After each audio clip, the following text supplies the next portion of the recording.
Did Ghost ever know about the Tejada family? Interesting note. If you guys remember season one, Ghost actually wasn't in the streets much. He was off. He's completely off the board. And we've kind of lined up the timelines in a specific way so that Monet, who's from Brooklyn, doesn't know about Tommy and Ghost, but Lorenzo, as we start to move forward, will start to figure out how much he knows or doesn't know and when he puts together who Tariq might actually be. But that's for seasons to come.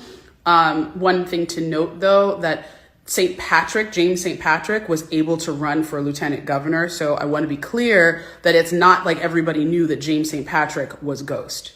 I think sometimes the fans think, oh, they must know, but they don't know, because Ghost and James St. Patrick, people didn't know his real name. People didn't know his government who knew him in the street, and people who knew him in like the legit world didn't know he was Ghost. Just that's like, if you remember. So that's why it's not like, oh, that's Ghost's son when they meet.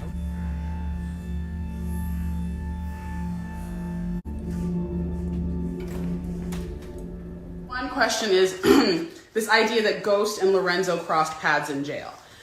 So Lorenzo is actually at Ossining State Prison. He is in Sing Sing. He is not in federal holding. Federal holding, which was the MCC, that is where Ghost was. Ghost was arrested, if you remember, for a federal crime, which was killing an FBI agent. That was Greg Knox. He was not held in the same facility. So for those of you who keep pitching that Ghost walked by Lorenzo in episode 404, that's not true. None of that is true. They would not have been in the same place.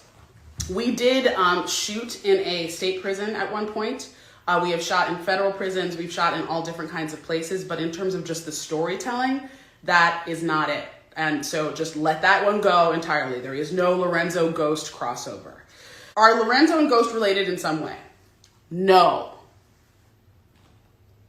I'm going to wait a full beat. I didn't actually freeze. No. Lorenzo and Ghost are not related. Okay.